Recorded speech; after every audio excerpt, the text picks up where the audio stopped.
guys. Welcome. Welcome if you're seeing it, hearing it. Somebody shared this with you. If we haven't met, I'm Karen Mayer Cunningham, Special Education Boss, training everyone that sits at the 504 IEP table. And we have a weekly Ask the Advocate where we're going to answer all of your questions, IEP 504, and successful student outcomes. So, Cindy, we have questions ahead of time? Yes, we certainly do. One of the main ones right now is, how can we reach you? Yeah, so if you need to reach us or our team, if you need representation, records review, filing, you can reach out to us at advocate@specialeducationacademy.com.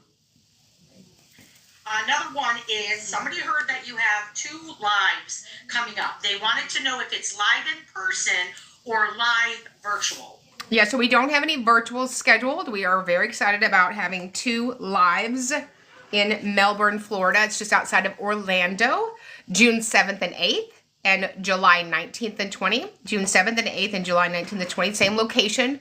And you can register for those at specialeducationacademy.com. It's going to be fantabuloso, which is an exaggeration of fantabulous. So exciting. They will be live in person. So that'll be great for you guys to be there over the summer break and get ready for another amazing IEP year.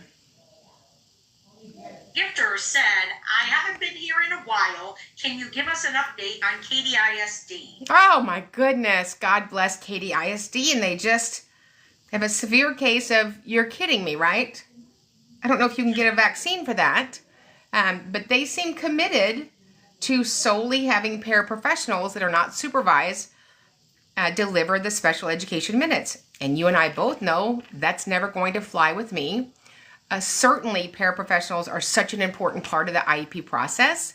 But the reason they are supervised by special educators is so that there is actually specially designed instruction. Here's how you know it's specially designed instruction. It's special and there's instruction. And no matter how great paraprofessionals are, aides, teachers' assistants, they're not certified special educators as required under 300.323, 300.156 in the federal code, and in Texas, 89.1131. So we're just going to keep sending in our state complaints till they choose to change this practice. So we are having a training Wednesday. Is that correct, Cindy? Wednesday, March 19th.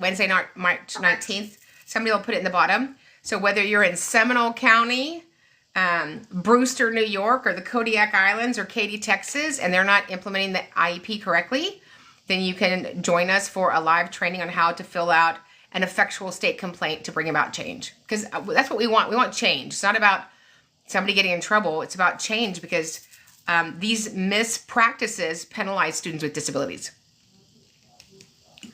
I've heard somebody talk about FOIA. How do you spell it and what is it? FOIA, Freedom of Information Act. So it's an acronym, FOIA. And the FOIA forms are available for free in Special Education Academy. That's a membership that we have every Monday night at 8 p.m. Central. So once you become a member of the Academy, it's in your resources on your dashboard. My son has a new IEP. They insisted on keeping his 504. I told them this is incorrect. Other than that, what do I do?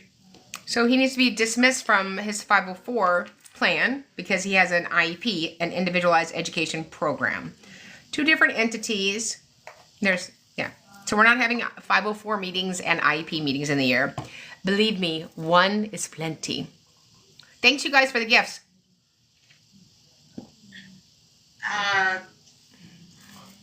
My son has had transportation in the past. He no longer needs it, but they want to keep it on the IEP. Is that okay?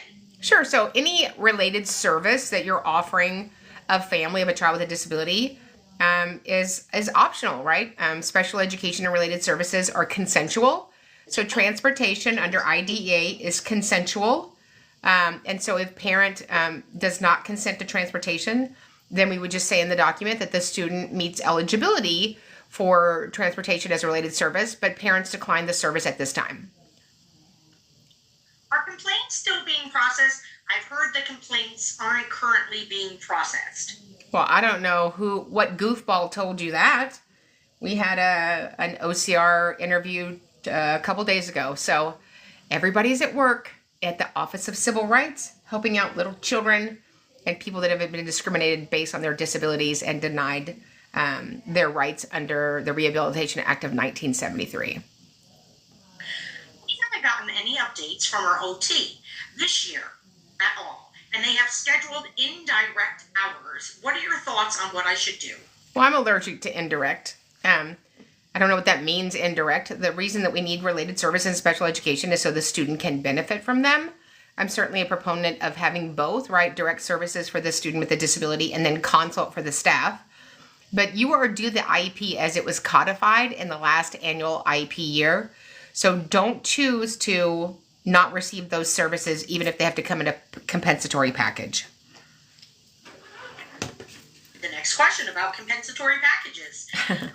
My son has compensatory time. However, a much older cousin of his received compensatory time and therefore the same amount. What decides how much time you get? Whoever helps you negotiate that outcome. It's really important that you have somebody that understands the law, the letter of the law, the spirit of the law. I was in a meeting today, I won't tell you where, Florida, and the occupational therapist said that the student was denied 21 sessions. And then she said, with great vibrato, but we don't have to make up the minutes because she's doing fine. I said, so what I'm not going to do is negotiate the law with you. The student was denied FAPE. You denied delivering the totality of the IEP as it was agreed upon, the conformity of it. And so you will be delivering those minutes. But if you don't know what you're doing in an IEP meeting, you can very easily be talked out of it if you don't understand the requirements of the law. So she kept telling me about how much she knew about the federal law. Like she just kept, like she wasn't even able to read the room.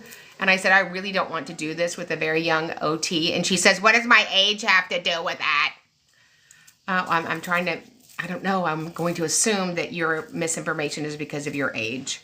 She goes, well, I'll look it up under IDEA. She said, IDEA doesn't talk about compensatory time for related services. I said, correct. It wouldn't talk about not delivering the federal requirement. It would just assume that you would. So we worked through all that joyfully. And guess what? The student's being delivered her compensatory time. Whew! It was a lot on a Monday morning. I'm like, can we just hold that sort of stuff for Thursday after lunch? Like just the first meeting on Monday mornings, can we just not like have a little decaf, maybe a croissant, maybe a schmear, some lox and a bagel? I just don't know why we have to start in with welcome to Goofy Town. Especially after spring ahead. Yeah, spring ahead. I lost an hour. Now I'm losing my patience. Ugh, and I'm not even a doctor. Ba-dum-bum. Isn't that right, Elena? Look at Elena in her white blouse. I like it. If my child throws a pencil and a mouse, could she be restrained for 8 minutes without children in the room? I mean, I don't know what the parameters are. I certainly think that we need to look at the reason for those outcomes and do an FBA, a functional behavior assessment. I hate when any student is restrained, but I'm not in the room, so I certainly couldn't guesstimate how that came to be. After months of poor behavior, I did tell parents to look into incident reports. How can they pull incident reports? Well, they should already be in receipt of incident reports. If there is an incident that you had to document, the school has a legal obligation to deliver a copy of it within 24 hours. What is your opinion on having an inclusion teacher that is split between 2 different classes? I mean, if her schedule allows it, I mean, obviously she can't be serving 2 classes in the same class period, but there are certainly inclusion teachers that in the morning help with English and then in the afternoon help with another content area. My school wants to trial a different setting before making it permanent in an IEP. Is that okay? I mean, it's not unheard of. I mean, we certainly want to look at other opportunities that enable the student to make progress and growth. So when I have kiddos that have behavior concerns or behavior needs, Often if they have been in a really supported classroom and they're successful and that we're going to begin to trial out time, we might talk as a committee and say that we think that he would be successful starting in science or social studies, but we're going to trial that instead of, if you put it in the paperwork, you're bound by that. So we do trials often. Thanks, you guys, for the gifts. There's an update. The teacher for inclusion time is 2 classes within the same period. That's unless she has cloned herself, that would be illegal. And that's not her fault. That is the leadership that's making her do that. My daughter's school did not report restraints of my daughter to the state. Is that something they must do? Restraints to the state? The daughter was restrained. Do they have to report that they restrained a child to the state? Who in the state would you report that to? Schools have no obligation to report anything to the state. If they're audited, they certainly have to respond to the request from the Department of Education. But certainly we don't have millions and millions of schools reporting everything that happens with a student all day long. They certainly have to report it to the parent. Has to be in the student's record and accessible by all that have a legal right to know. Should a student have been receiving tiered math instruction in order to receive a math goal? No, you only receive an IEP goal if you are a student that receives special education services, and it's a critical area of need that we have identified in the present levels. A student has an IEP, but that student has been hitting me every day, but won't get in trouble. Why is this? Well, I don't know why we don't have a response for a student that has a behavior that impedes his learning or the learning of others. If I was a teacher and that was going on and my leadership didn't protect me, the student, and other students, I would probably call Child Protective Services. We need the dates for the 2-day live in person again. Yeah, so it's the 2-day in person, June 7th and 8th, and July 19th and 20th in NASA, Florida. What is your opinion on giving students reassessments? Reassessments? Reassessments. Do you mean reassessments because they didn't do good on their math test? Or do you mean reevaluations under IDEA? Good question, and I'll look for it. It's from Sarah Ann. Sarah Ann Marie. Yes. So she said yes. So is the yes for a math test or reevaluations for eligibility? What do I think about kids being tested over and over again? I think it's baloney. So when I was in school and I got a C, I got a C. I think that we have put this ridiculous pressure on teachers and leadership demands that they pass students. I do 500 IEP meetings a year. I don't have a single student that's not on the AB honor roll. So now such an important piece of data is really often useless for us. What is the criteria for having a paraprofessional? There's a need. A paraprofessional can support anybody in the school district. It's not solely special education. It's most often that. But when there is a need to support IEP goals in a general ed setting, there has to at least be a paraprofessional because the general ed teacher is the general ed teacher. I pass students all the time in the lunch line. But yeah, I always got an A in lunch. Believe me, I was a valedictorian in lunch and recess. Neither one of those are a state standard, but if they were, I was a winner. If a pre-K student is absent often, but still making progress towards goal, do they get comp service? If a student is absent, then you can't deliver the IEP. Compensatory time is when the IEP wasn't delivered and the student was available. My first time here, my district wants aides to replace all in-class support teachers. Is this legal? Oh, you must be in that school district we were talking about earlier. Of course it's not legal. Of course it's not legal. Special education is federally and state funded. So if you're not going to provide special education, I don't have a problem with that. But send back the money. Uh-oh, we have a flash goal. Uh-oh. What is it? We need 20 gifters in 15 minutes. Okay, you guys did so good last week. We just need 20. I'm so excited. Okay. There's one. There are, yay! If there are, oops, it went away. If there are procedural pieces that are overlooked that cause incidents to the student, how would I respond? So, I mean, you have to share the data with somebody that can bring about change, right? So, first things first is we want everybody to be safe. Teachers, staff, principal, bus drivers, students, general ed students, paraprofessionals, special ed students, 504 students. That's primacy that we're all safe so learning can happen. If you're not being supported by your leadership, which we hear every day from everyone in every state, that's one of the reasons teachers are leaving. Teachers aren't leaving because of advocates. Teachers are leaving because it's not a fulfilling workplace. And we know that teachers don't work there because of the money. They do it because it's the love of their serving these kids. But I'm not the one that makes schools a not nice place to work. And when I hear about what happens to teachers, it's just, I can't even believe that people put up with it. Okay.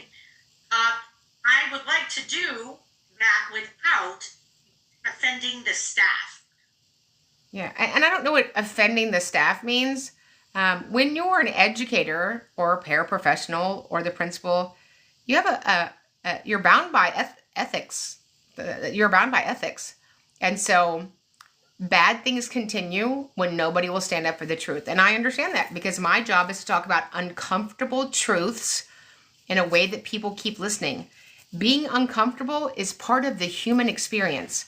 I don't know why we would think it's not part of the human experience because we have matching baseball shirts, jeggings, and Kendra Scott earrings and are all teachers.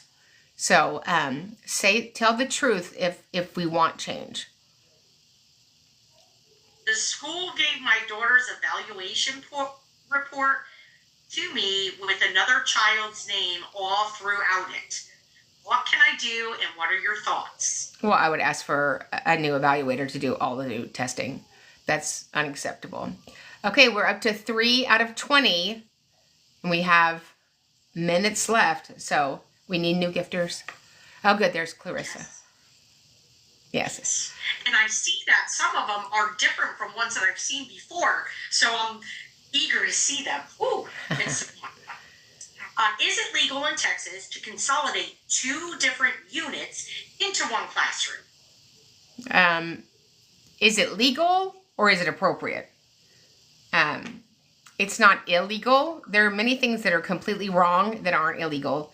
Like often in schools now, we're seeing the life skills class being combined with the behavioral unit. We all know that's not appropriate. Is there a procedural piece that that's a duplicate. We have to gather data for at least 9 to 12 weeks before sped testing. Is this accurate? I think I've heard you say it's not true. It's not even not true. It's illegal. So let's just break it down. The foundation of special education is 300.111. And it says the LEA, the local education agency, has an obligation, duty, and responsibility to ILE, identify, locate, and evaluate children with suspected disabilities who may be in need of special education-related services. That's all it says. This jacked up practice of MTSS, SST, UPS, OPI, RTI, it just penalizes students, and it's disgusting. And there's an OSEP letter, January 2011, that says stop doing that, school districts. Can you put in for an intra-district permit? Because the only SPED teacher at the school is terrible. You can put in for a transfer, knowing that that's contingent on 2 people. The principal that you're wanting to leave and the principal that you're wanting to receive your student. You'll also have to do that transfer every single year. There's no guarantee that it will keep happening. So I very much caution people on doing that. I would rather get this fixed than have my kid on the run. Any advice on special needs preschool? No. I mean, ECSC, so special needs, so preschool and ECSC are two different things. So preschool is offered by some schools in some states for a specific population that are not at kindergarten or first grade age. ECSC, early childhood special education, are for students who have a developmental, a communication, a cognitive, a functional need, and at least have a speech impairment. So they're two different things. I think that they're both a gift if that's appropriate for your family. Do 504s require further or different evaluations after being found ineligible when given a diagnosis? Well, so a 504 is that you have a diagnosis, a disability, or a disorder, and you are in need of accommodations. So you could have one of those three things but not need accommodations. Therein is the difference. Hello, I'm a school psych here. There's a lot of us here. I'm a fan of yours, and so is everybody else. Oh, that's so sweet. Thank you. Yeah, for those of you that sent me a message, we are on, we put out content on 7 platforms every day.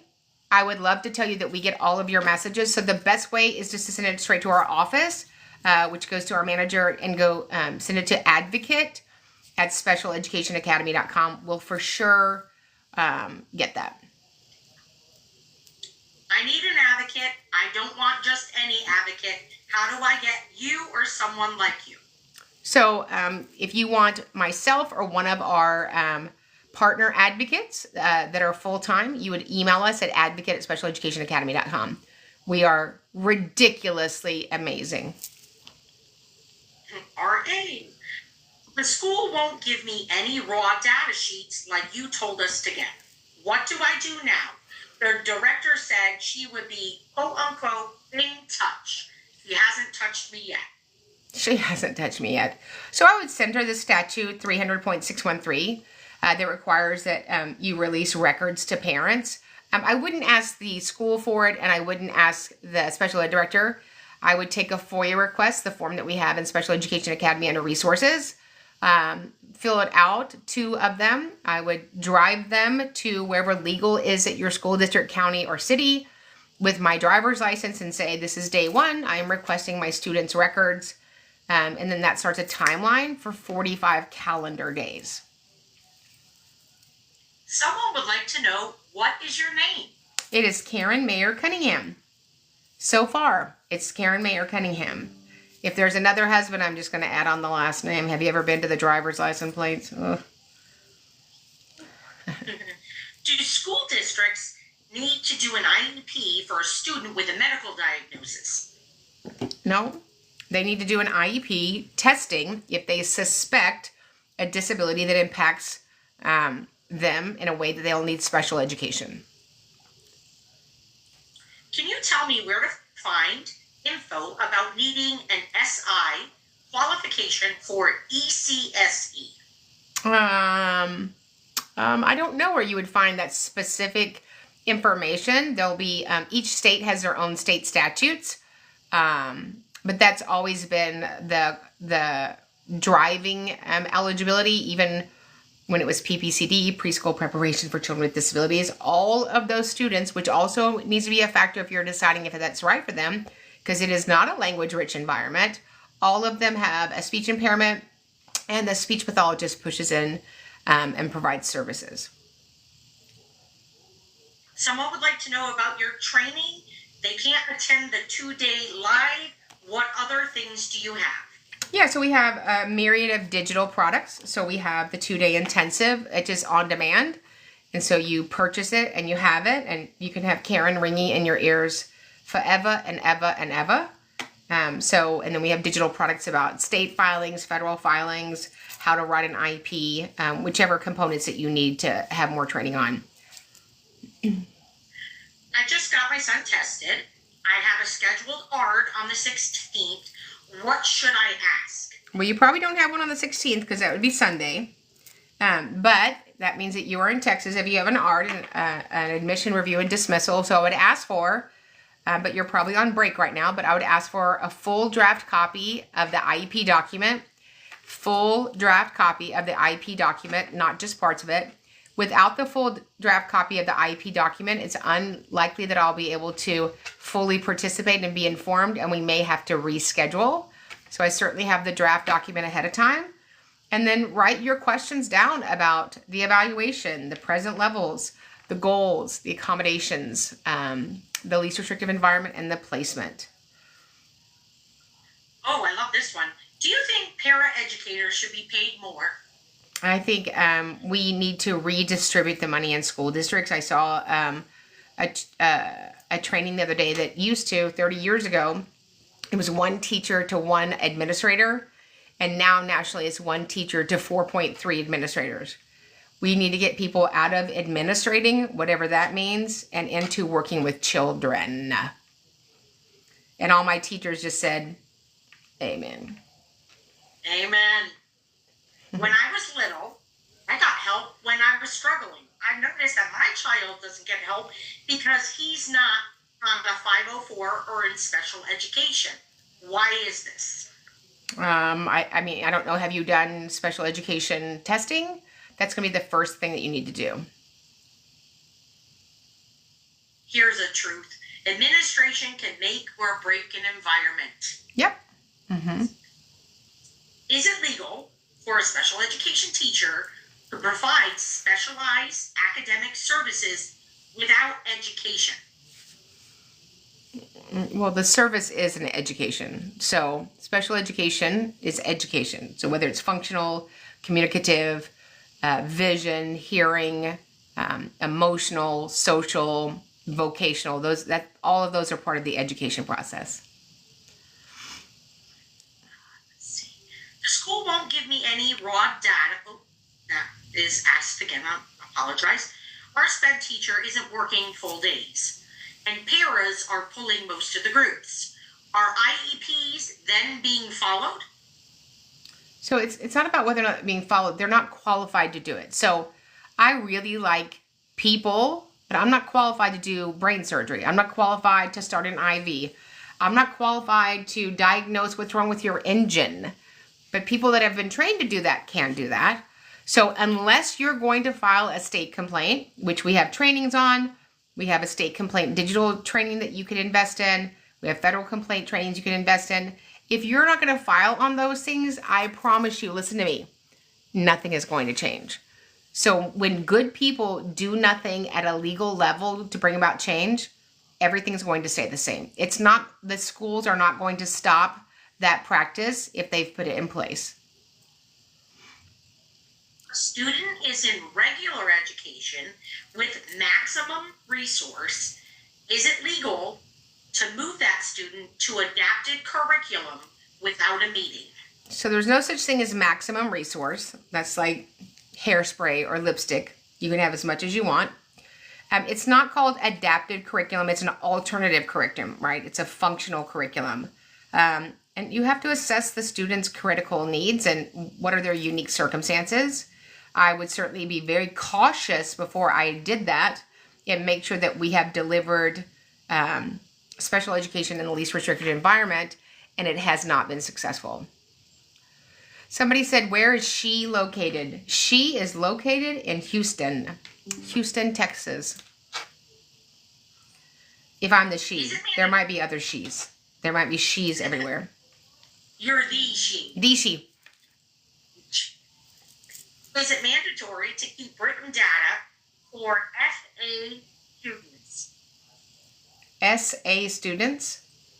F as in Frank, A as in Apple. That's it. I'm not sure what your FA stands for.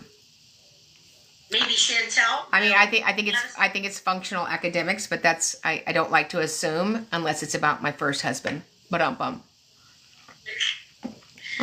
Okay. Me. RTI shouldn't be a reason to deny services? Was illegal. January 2011 OSIP. Search it up, kids. Search it up. Public school schedules random virtual days, and parents are expected to deliver direct instruction. Help! No, well, parents aren't the LEA. They're never going to be the LEA. They don't work at the LEA. So I don't know why you guys have agreed to virtual days. You know what's going to happen if my kids are at home? We're going to have some Totina's pizza rolls and a bunch of soda and watch meaningless TV. I didn't go to school to be a teacher. I'm not a teacher. God bless teachers. But teachers deliver education and special education and 504 services. My daughter with ADD and dyslexia was denied an IEP and a 504 because she is quote unquote too smart for extra help. Well, smart has nothing to do with if you have an educational need. So you can have lots of students that have an IEP that don't have an academic goal. It's so gross when somebody says your kid's too smart. Somebody just said, can you tell me the best districts around Houston? I can tell you there's only one district in the entire United States of America that I will not take a client from, and that is from Houston Independent School District. I will never take a client from there until they have a complete overhaul of their 250,000 children. What they do is egregious. Districts are run by people, and so there are amazing people in the districts, and there are people that should work, I don't know, somewhere else. And so that's forever moving. There's something good in all districts, I believe, except for currently Houston Independent School District. And I'll stand on that. I'll stand on everything that I said, won't I? In an easement, in Chipley, Florida, wherever. In heels. In heels and pantyhose. You better wear pantyhose if you're going to let the people know you're standing on business. With police units behind you. With the popo. The popo never get close. And we could take a photo. They don't want any of this smoke. No, they're smart enough to stay back. They are. Yes. As a parent, what can I do if the admin doesn't want my child to have an aide and he does have a one-to-one right now? Can they take it away? So, it's not about them taking away or stopping things. We live by two things. What does the law say? What does the data show? If the data, you can provide me data that's graphable, printable, screen shareable, and I can see where you got your reasoning, then I can't go against that. But if you're just going to stop it because you want to, we're not doing that. So the law is very clear. It's been very clear since December 2nd, 1975. We need to have robust data for districts or parents to make recommendations for change in the IEP committee. Rarely do I get a new IEP that I'm like, wow, this is phenomenal. So Jane asked about New Caney or Humble ISD. So Humble ISD is a monster school district. I think they have maybe 9 high schools. It is ginormous. New Caney has a really good chicken place. When a parent brings me into any district, it's because they're having challenges. But I have never met a parent that didn't need an advocate. So when I go in, we're going to have successful IEP meetings. It might take a minute to get there, but that's what's going to happen. I don't end up with non-successful IEP meetings, except for a few, which then would go to hearing. But that, when you have a good advocate, they're going to be able to come alongside you in any district and get what's right for your student. My son's teacher does not have any certifications according to the state website after I figured out how to look. What do I do? Well, first of all, stop calling him a teacher. Oh, I know that hurts some people's feelings. They're an employee. And there's nothing wrong with that. But they're not certified teachers. And here's the good news. Are you listening? This is good news. You either are or you ain't. I am not a teacher. There's no gray area. But you guys are buying into this gray area and you're calling people teachers that aren't, would you call them doctors? Would you call them a CPA? And so you're either certified and qualified to have taken on the job assignment that the school district posted. You should know that school districts, along with their superintendents and their attorneys and their HR, have no problem hiring non-certified people.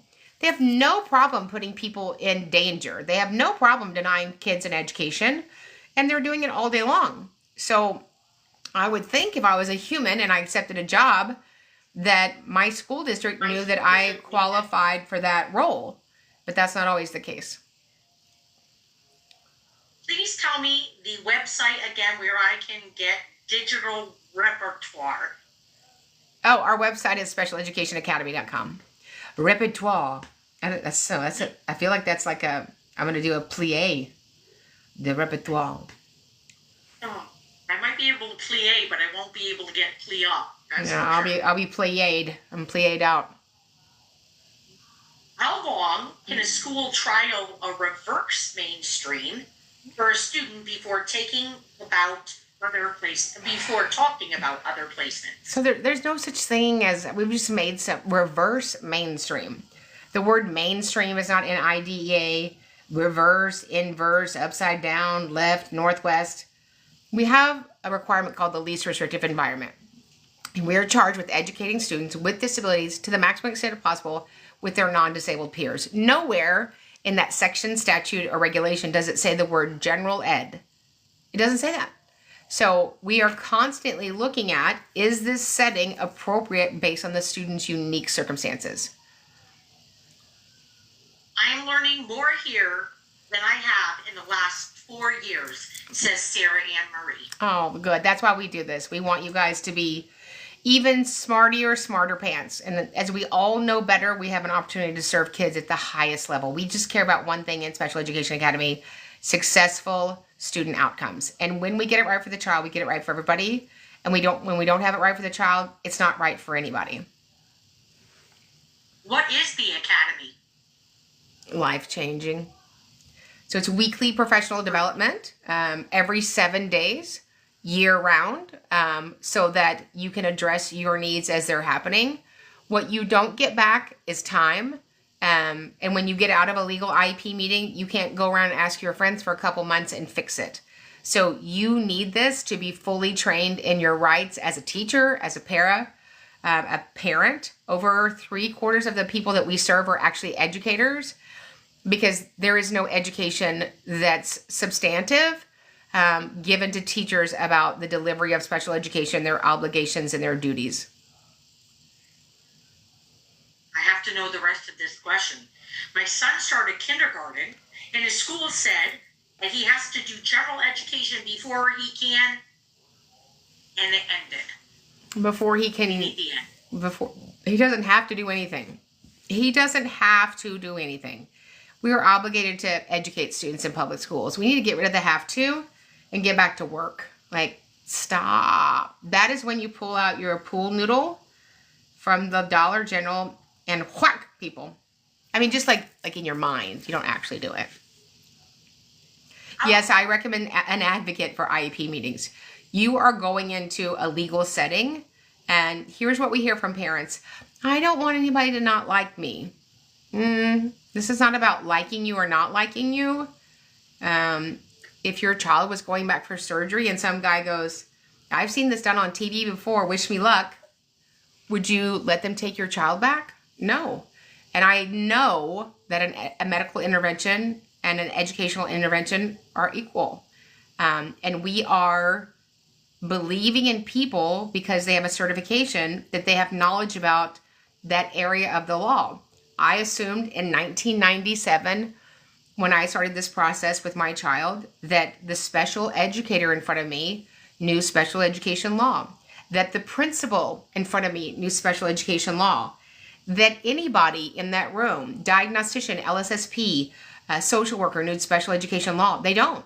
They know principling, they know teaching, they know diagnostics, they know assessments, but I'll give you $100 if you can hold up a picture of the federal code at your school. Like, we'll give you $100 off any of our products. You send me a picture that your principal has a copy of the federal code. You shouldn't even be allowed to teach a child, whether you're a general ed teacher or special education teacher, without the school providing you a copy of 34 CFR volume 204. It's just craziness that we have more training for people that change oil in cars about their vocation than we do for special education teachers. And that is not the teacher's fault. That is solely leadership. They could provide them the education, but then they might know the truth. And then what would happen? Okay, here I go with this one. I'm a case manager in California. The team recommended a COP from Gen Ed, RSP, to SDC Ed. The district denied COP with no PWN. I don't know. I don't think COP is COP, Cindy. Okay. So I don't. So I mean, you have procedural rights and safeguards. We did a huge series on your procedural rights, how to file on those in the academy. It stays in there in a series. If you don't exert your procedural rights, you don't have them. Did you hear me? If you don't exert your rights, you don't have them. And one of your rights is to file a state complaint to get it addressed. Sitting around visiting about what we don't like at the volleyball game or at Aldi's or after church brings about zero change, which is why we are training you on how to file state complaints with efficacy. Somebody's asked a bunch, what happens if a parent loses due process to the school district? They have 90 days to appeal that decision. Okay. IEP was on, an annual IEP was on Google Meet. They were 30 minutes late and we asked to reschedule and they did it without us. What can I do? You can file a state complaint that you were denied your procedural rights and minimum a meaningful participation in the IEP process. So the book that I'm referencing is on our link tree. So if you go to the top of this TikTok, it is the special education book. It is a black book with gold lettering. I would reach it, but it's out of reach. It will change your life. It is where the federal law is, and the school is obligated to follow the law, whether they know about them or not. So, Cindy or Elena, can you put that thing in the deal of the thing? Of course you can. The OCR book or Code of Federal Regulations? Yeah. Okay, here's our last question, boss. Who is responsible for creating this specially designed instruction? The special educator. I mean, it's very simple. Specially designed instruction is the same word as special education. A general ed teacher is not a special education teacher. They're a general ed teacher, right? So we work together, but that SDI is initiated with the special education teacher working with the student. So if you're the case manager and you've never seen the student all year and you collect paperwork and visit with people, that is irritating. It's not specially designed instruction, and it's illegal. And you're penalizing the student. It's just gross that we take state and federal funds for special education and we don't deliver it. And for me, it's always going to be unacceptable. Whether you like me or don't like me, it's not going to change my position on serving kiddos. So we love you guys. Please join us on March 19th. It's open to everyone. We'll be doing a free training on special education state complaints. And then you can avail yourself. I think our special education state complaint digital product is $97. It's a very small investment so that you can file state complaints with efficacy, because most state complaints are dismissed because they don't meet the state standards of identifying a legal violation. So we love you. Keep doing all the things that you're doing, and we'll see you guys in the next training.